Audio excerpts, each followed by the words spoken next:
Good morning, everyone.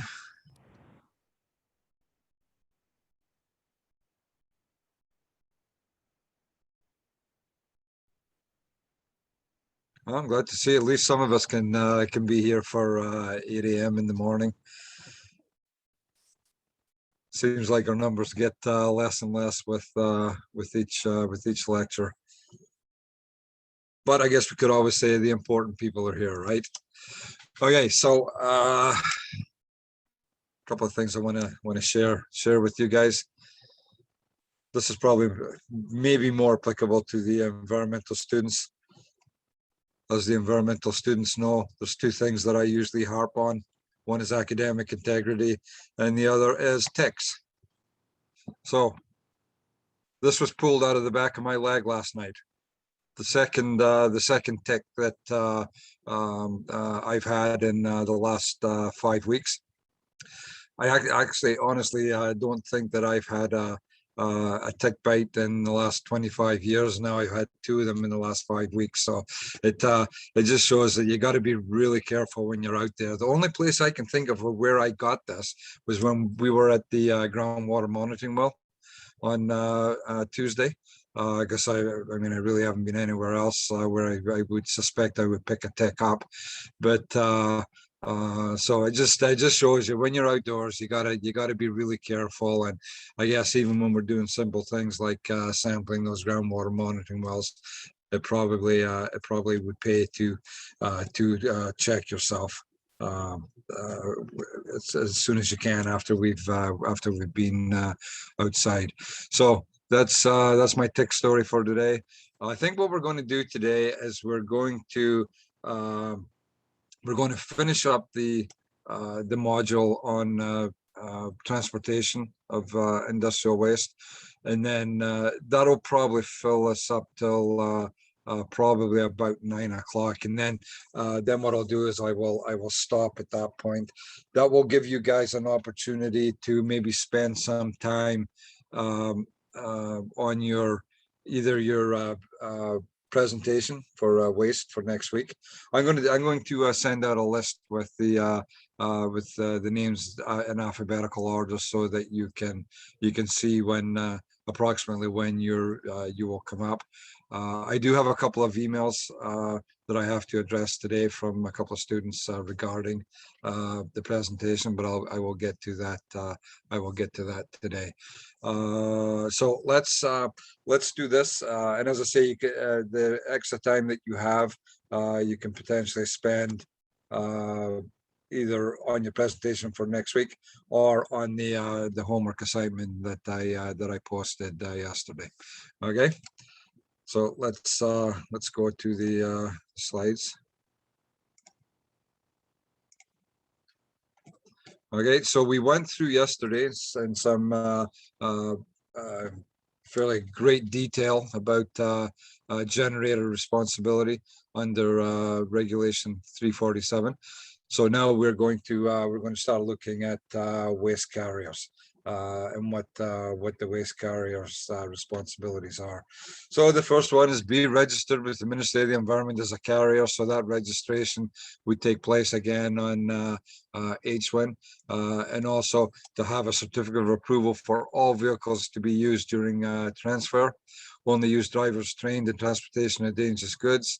Transfer only to registered waste management sites, and have adequate insurance coverage. So as that first point says, all waste carriers have to be registered under HWIN, and also require a certificate of approval for a waste management system for all the vehicles that are to be used. And you get an indication of trucking organizations that have certificate of approvals in place, because at the bottom of each store you'll see a number. It usually starts with A, and that is the Ministry of the Environment approval for that vehicle. And this is something else, especially when you're dealing with the shipment of industrial waste, is that it's something that industrial facilities go to quite lengths to make sure that the carriers that they're using, that they do have the appropriate certificates of approval in place to actually pick up and transfer their waste material. And industrial facilities will actually conduct audits of their waste carriers to make sure that everything is in place and that they are transferring their waste to through carriers that are approved to do that. Only use drivers trained in TDG. There is a training requirement under the Transportation of Dangerous Goods regulations, and it's specified that waste carriers, the drivers need to be trained in TDG. And interestingly, the training requirement under the Transportation of Dangerous Goods regulation actually applies to anyone who handles, offers to transport or transports dangerous goods, and a generator. They are actually handling dangerous goods, and they're offering for transport dangerous goods. So it's actually something we do quite a bit of, is we do TDG training for industrial facilities for their employees, to make sure that they have their training meets the requirements of Transportation of Dangerous Goods regulations. I went through 25 years of my career and never saw an Environment Canada inspection at a facility checking for compliance with the TDG regulations. Then about just right before the pandemic hit, all of a sudden they seemed to go on a binge, and they were hitting facilities on a regular basis, and we actually had to do some work with a couple of facilities to get them back into compliance with the Transportation of Dangerous Goods Act and the regulations.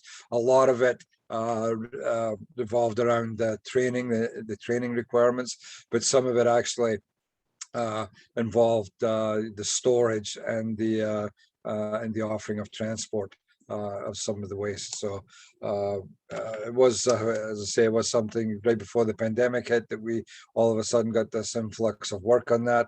Then the pandemic hit, and the TDG inspectors seemed to disappear again. So I guess in a way it's a good thing that they're out there inspecting these facilities, because it improves the safety of the shipment of dangerous goods.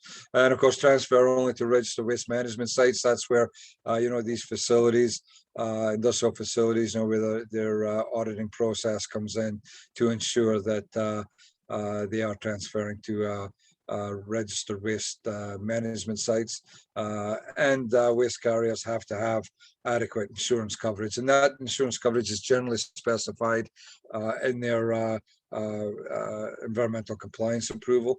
And if you stop and think about it, a road accident with a load of dangerous goods that's originated from an industrial facility can result in a very expensive cleanup. So it's important that these waste carriers have the type of insurance levels that are required to cover the cost of some of those cleanups. Because when you have an accident involving dangerous goods, whether it's waste or whether it's product, you not only have the immediate response and cleanup to that incident, but in many cases you also have ongoing environmental remediation. And quite often these accidents occur in fairly remote locations, so those the initial response and cleanup and the environmental remediation can very quickly get into significant dollar values. So now we're going to look at waste manifests. We talked a little bit about waste manifests and the generators requirements, to ship their waste on a waste manifest. But we're going to take a bit more of a detailed look at the waste manifest system. So we've mentioned this before. The waste manifest gives cradle to grave tracking. The shipping document travels with hazardous waste from the point of generation, transportation to the final treatment, storage, or disposal facility, and it tracks the waste through each one of those points, so that not only the generator but also the ministry have a high level of confidence that the waste that was shipped actually ended up at the appropriate receiving facility. The manifests contain a unique pre-printed manifest tracking number, which is assigned to a shipment of hazardous wastes, both paper and electronic. So when HWIN came about, and I keep saying it was about 7 years ago, it may actually be a bit longer. But the big thing with HWIN was it was going to announce, or it was going to allow the province and shippers to transition away from the paper manifest to an electronic manifest system. Well, the electronic system has never gotten up and be functional at this point in time. I did receive an email from an associate of mine at GFL last week, and it was regarding an announcement from the Ministry of the Environment that maybe now they're ready to start moving towards electronic manifests, but it looks like that's not going to happen until the early part of 2023. So even though when you look at background information, you know, on hazardous waste in Ontario and HWIN, they will talk about these electronic manifests. But as far as I am aware, no one has actually shipped a waste shipment using an electronic manifest. But it would definitely be something that would at least reduce the you know, the burden of managing the paper manifest, because there is a significant amount of work that goes to managing these things, and it's always a bone of contention when we get inspections from Ministry of the Environment officers, because, you know, they really look hard at, you know, the paper manifests and the way the facilities are managing them, and it quite often becomes an area where notices of violation are issued. As it says here, the manifest is a 6-part form / carbon copy. The name of the party to whom each of the 6 copies goes is also pre-printed on each copy. We're going to take a look in a couple of slides on you know, what happens to those 6 manifests. But you know, just by knowing the number that there's 6 parts of this, you know, it gives you an indication that there's a fair bit of administrative work that goes along with the management of these manifests. Each party in the chain of shipping, including the generator, signs and keeps a designated part of the manifest. Directions for completing a manifest are pre-printed on the reverse of each original manifest. Generators are responsible for completing most parts of the form, and the form includes 20 numbered sections, some with multiple parts. So when we do TDG training, we go through the responsibilities as far as the shipping document goes. And when you look at that, the responsibilities under the Transportation of Dangerous Goods, the generator is essentially fully responsible for making sure that a manifest is completed, and it's completed properly. The carrier who actually picks up the waste, they do have the responsibility to make sure that you know, the generator has completed it properly as well. But the actual responsibility for doing the initial completion of a manifest falls to the generator of the waste. And as it says there, the form includes 20 numbered sections, some with multiple parts. Okay, so a unique manifest reference number, a unique manifest reference number for each shipment of hazardous waste provided by the minister of or the province or origin of or destination. So when you're using a waste manifest that's been issued by the Ontario Ministry of the Environment, up in the top right-hand corner of that manifest is a unique number, and that unique number is what is used to track that waste shipment. The consignor shall complete and sign part A of the manifest. So when we talk about the consignor, that is the person who is shipping the waste. He completes and signs Part A of the manifest. The consignor shall provide a copy of the manifest with Part A completed to the first authorized carrier of the hazardous waste before the authorized carrier transports the waste. So essentially, what that is saying is that the person shipping the waste shall provide a copy of the manifest with Part A completed to the carrier that shows up to actually pick up the waste. The authorized carrier that transports the hazardous waste fill out, sign, and date Part B of the manifest and provide it on delivery to the next carrier if applicable. The consignor shall send a copy of the manifest with Parts A and B completed within 3 days after providing the manifest to the first authorized carrier, to the authorities of the province where the hazardous waste originated and of the province of destination.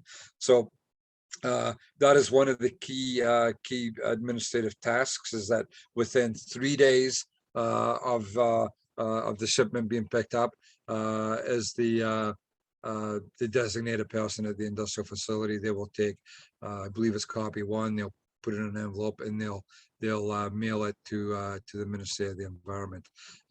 And as it says there, that is to be done within 3 days, but that gets a bit tricky because I mean, you can essentially have it in the mail within 3 days, but it can take 5-10 days for it to actually get to the Ministry of the Environment. That's not something I haven't had industrial facilities run into issues because a manifest didn't show up at the ministry for 31 days. Where we do see issues is where the ministry gets their copies back from the carrier and the receiver, but they do not receive a copy of the manifest from the facility that shipped it. That's usually an ideal thing to do if you want to get an inspection from the ministry, because that gets forwarded to the district office for follow-up. And it's usually things like them not submitting the copy to the ministry, or because an inappropriate waste number has been used. So they'll put a wrong waste class on the waste, and they won't be registered for that waste class in HWIN, and that's another reason for why we typically see inspections from the Ministry of the Environment. Okay. Consignee completes Part C of the manifest and send copies within 3 days after receiving the hazardous waste to the consignor, the last authorized carrier, and the authorities of the province where the waste originated and of the province of destination. So when we talk about, I mentioned when we talk about consignor, that is the person who's shipping the waste. The consignee is the person who actually receives the waste. So the consignee, he is responsible for sending within 3 days a copy of that manifest back to the waste generating facility. And as we mentioned yesterday, if the facility is not able to confirm that that waste shipment has been received at the expected consignee, then they are supposed to notify the Ministry of the Environment that they cannot confirm receipt of the waste. So it's really important that all these copies of the waste manifest get transferred and sent back to the appropriate people. And even though it seems like a fairly complex system, it actually does work fairly smoothly, especially in larger facilities, where they have designated environmental coordinators who typically oversee the shipment of their hazardous waste. Usually they're right on top of the management of the waste manifests. So Appendix E, distribution of the paper form of a manifest. It is referring to this web link below there, and this is a link back to the registration's guidance manual for generators of liquid and hazardous industrial waste. That is the document that you guys are going to be using to do your the assignment that I posted yesterday. Movement documents for hazardous waste or recyclables. You can find examples of these at this Government of Canada website. Okay, so you can go there. You can see examples of some of the federal documents that are required. And federal documents are essentially required when the waste has been shipped either out of province or internationally. Then you quite often those, well, definitely 100% of the time, if you're shipping international, it goes on, you know, a federally issued document. Okay, so Section A of the waste manifest. I'm just going to skip forward to the next slide for a second. So this this slide shows you what a waste manifest looks like. This waste manifest, for whatever reason, is not showing, you know, that unique number up in the right-hand copy, but generally any manifest that is issued by the Minister of the Environment will have that unique number up in the top right-hand corner. And if you look at this manifest, Part A is this section here. If you follow this bold black line, you will see that this is Part A of the manifest. So the shipper of hazardous waste, they are responsible for completing this large section of the manifest. Part B sits here. This is the carrier's responsibility. Part C sits over here. This is the consignee or the receiver's responsibility. Okay, so when we look at Part A, it gives generator information. So the name and registration number of the site, the mailing and site location address as registered on the H1 site, a contact phone number, receiver information, name, address, and contact number, waste information, waste class code, shipping name, UN number, packing group, amount shipped, number of packages and physical state, date and time shipped, scheduled arrival date, printed name and signature of generator representative. By signing the manifest, the individual is taking responsibility for the consignment of the waste, and generator representative must have current TDG certificates. So if you can see from this description of what goes into Section A, there are various parts, you know, that we haven't discussed in the industrial waste cost. Waste course, like the shipping name of your hazardous waste, the UN number, the packing group. So those are requirements that need to be included in the waste manifest in order for the shipment to comply with the Federal Transportation and Dangerous Goods regulation. You know, shipping name and UN number and packing group. I used to work for, before I became an environmental consultant, I used to work for Suncor. So I always go back to use the example of gasoline when you're shipping gasoline. So, you know, the shipping name would be gasoline, the UN number would be 1203, and the packing group would be group 3. So every so if a facility is shipping a load of, for example, waste acid, they also have to include, you know, the shipping name and the UN number and the packing group.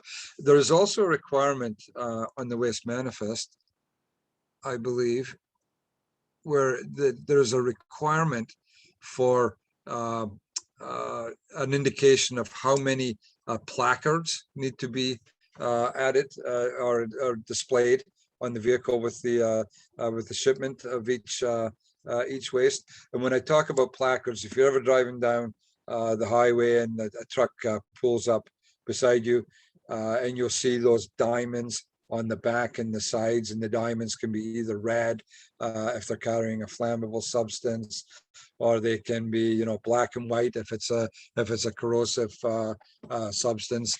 But those are the placards that must be on the they call it on the package, but a tank truck that's carrying a large volume of liquid industrial waste is actually the package by itself. and it needs to be placard. And as the bottom point says, generator representatives must have a current TDG training certificate. So when we were undergoing these TDG inspections by federal inspectors, they would look at the waste manifest. They'd ask for the manifest for the last 10 shipments from the facility.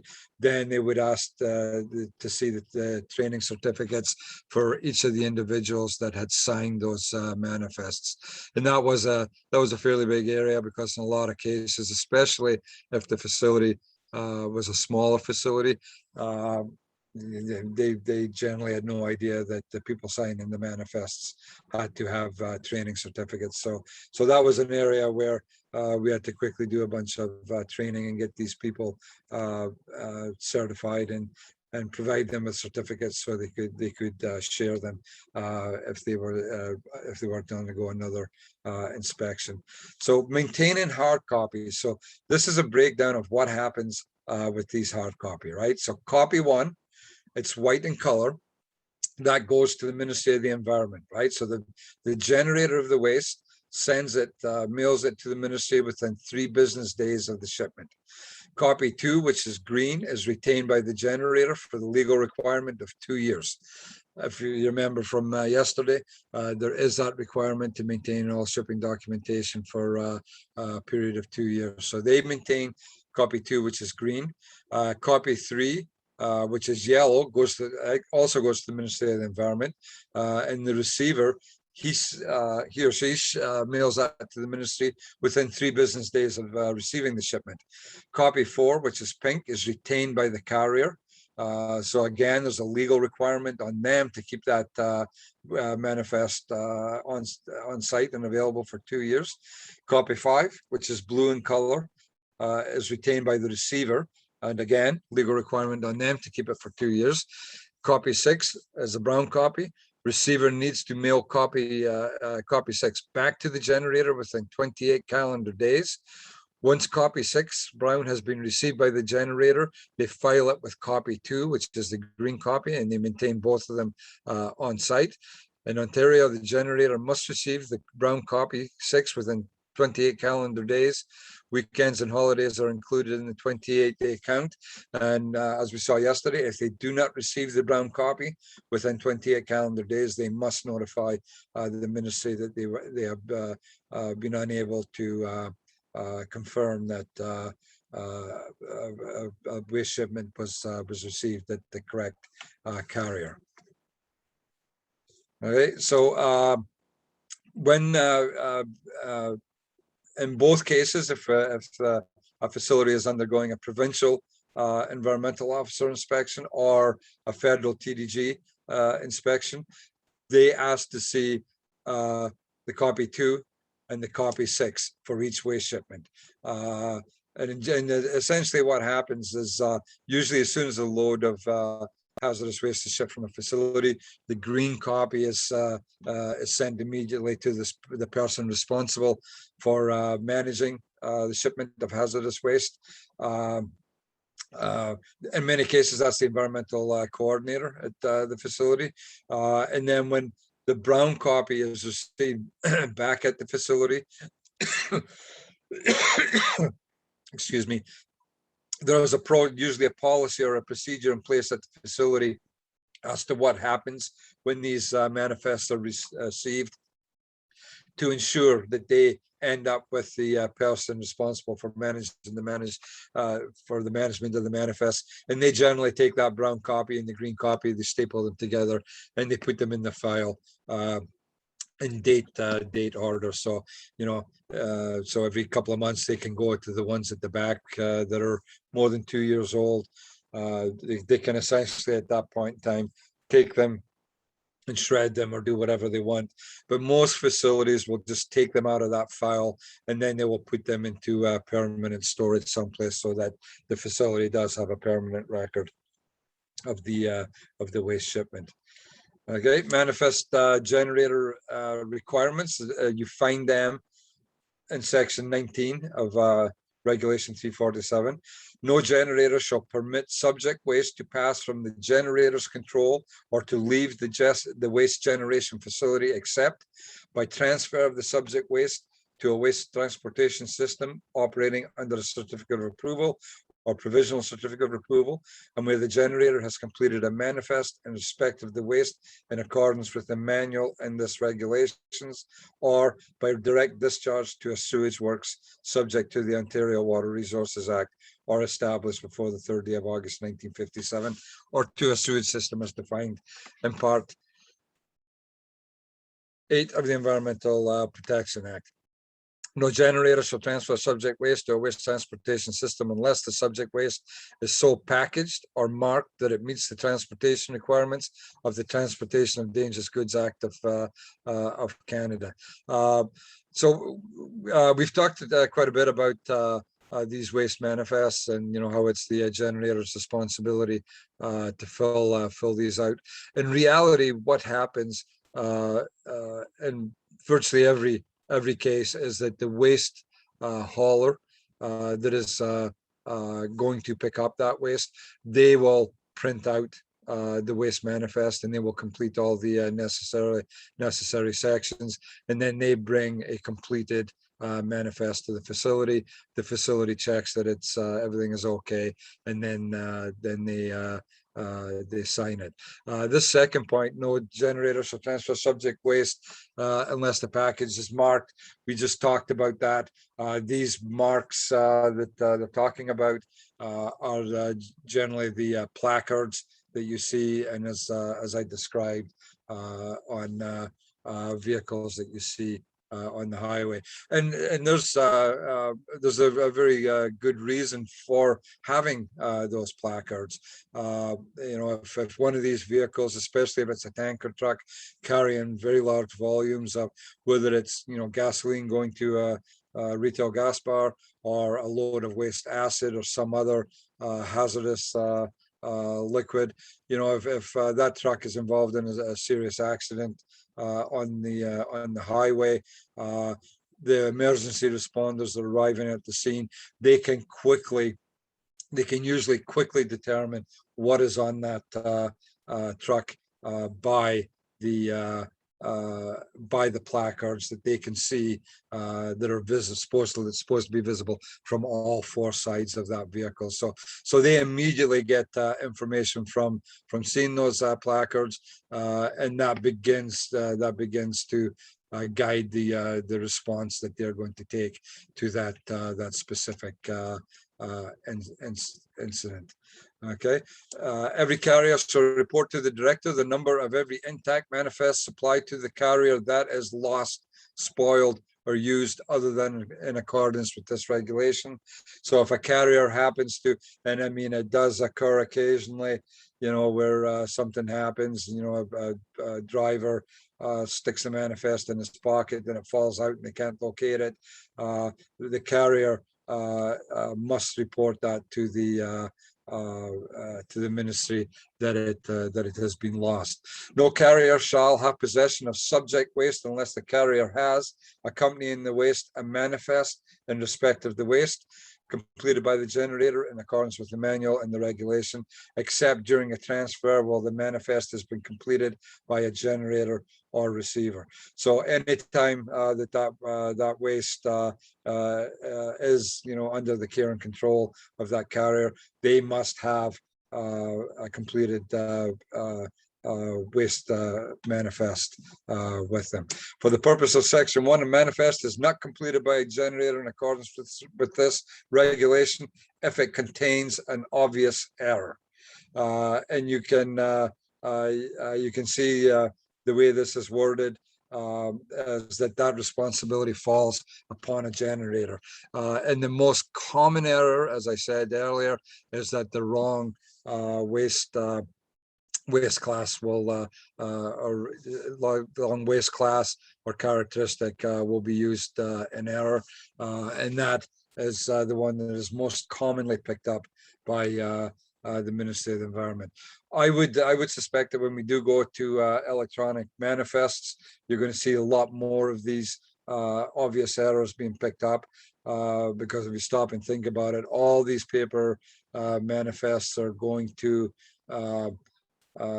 some office within the Ministry of the Environment. Somebody has to check them and cross-reference them to make sure that the facility is registered for that specific waste class. And I would imagine that that's a pretty onerous task, and certain things get missed.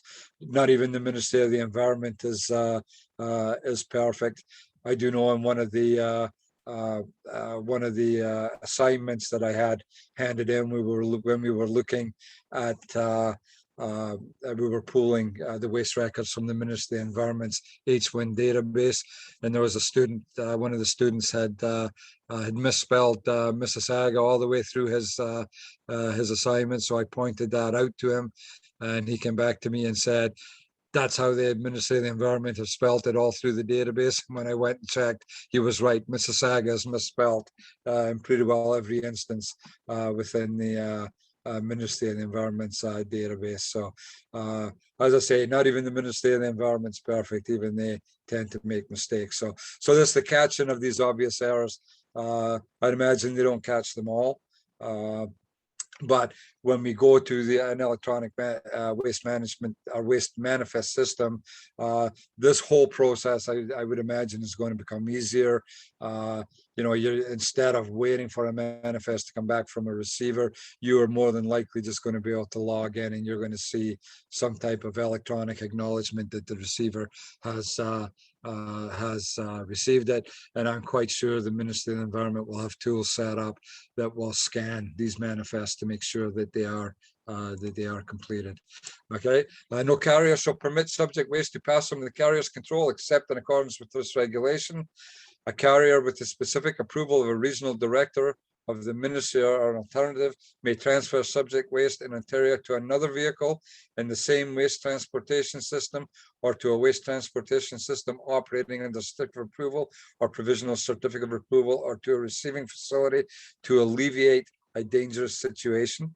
Where a truckload or less of subject waste has been transferred by a generator to a waste transportation system, the carrier shall promptly transport the waste to the receiving facility named in the manifest related to that load, unless the carrier is permitted to do otherwise by subsection 2 or subsect 27. So essentially, this is telling us that carrier, he shall pick up that load of waste, and then he shall take it directly to the waste receiving site.